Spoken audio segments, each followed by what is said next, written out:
Hello everybody, this is TipTop MTG here today with another MTG Arena event breakdown. So, as you guys, if you've logged into MTG Arena, have seen, the festival, Thassa's Briny Bounty, is happening, and so it's going to be an interesting, I'm going to break it down because it's kind of an interesting event. I'm not a big fan of it, and I'll explain why in a second, but I'm going to break down everything from entry fee, rewards, what the deck looks like, and so many more. So when this was first announced, it was announced as 150 card Singleton. And I was like, okay, that's kind of interesting, and we'll get a couple Singleton decks, and yeah, it'll be interesting, and you'll see why that's not so interesting. So, let's break this down. So, first off, it's a 2,500 gold entry fee, just like every other festival, and a 500 gem, or 500 gems, not and. And then for rewards, you get one Serenity Singer style, the Caliphate Beloved of the Sea showcase style, and the Thassa Deep Dwelling showcase style. So generally you're just paying gold for cosmetics, which generally I don't recommend. I mean, I did it for the showcase styles in Eldraine, but I just really liked those. These ones are just kind of meh, in my opinion, but also I really liked most of the formats for the Eldraine ones. These formats have been some of them have been good, some of them have been bad. Looking at this deck, there's only one deck. There's literally only one Singleton deck, and it is a historic mono blue deck. And it has some interesting cards. I mean, Omniscience is interesting. One of my issues with it, I mean, it's the most expensive card in the deck. I mean, it makes sense because it's a 10 cost, so like I guess I can't really complain. I just want to see, is there a way you can cheat this onto the battlefield?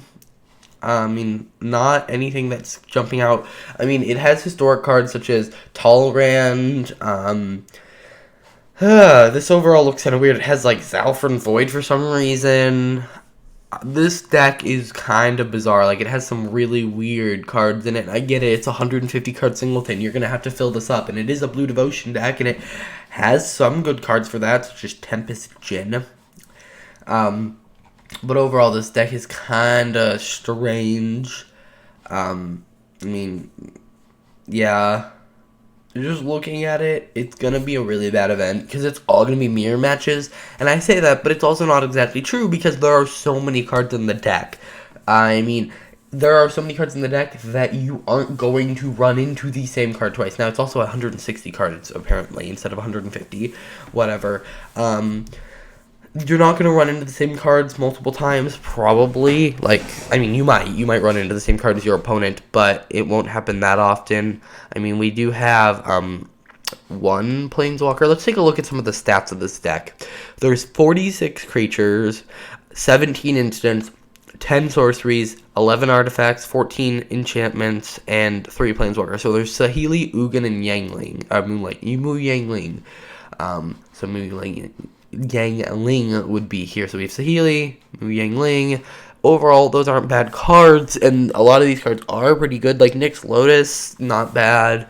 But then it's thrown in with some really garbage cards, such as Slen Voda. So overall, this deck doesn't make a whole lot of sense. This is normally the spot where I would compare it to some other deck, but unfortunately, there is no other decks, which I think is what's really making me not like this event. It's just overall one deck, and you're going to face the same deck every time. Again, Singleton's going to be kind of hard to tell the difference. Like, it'll be easy to... the deck is going to feel different every time you play it, because there are so many cards, but it's overall just doesn't look that great. It's probably one of my least favorite festival events. And yeah, that's pretty much all I have to say. I don't have any, obviously, deck building tips because the deck's already built for you. I just recommend staying away from this one. Unfortunately, this is one of the gods that does see a decent amount of play.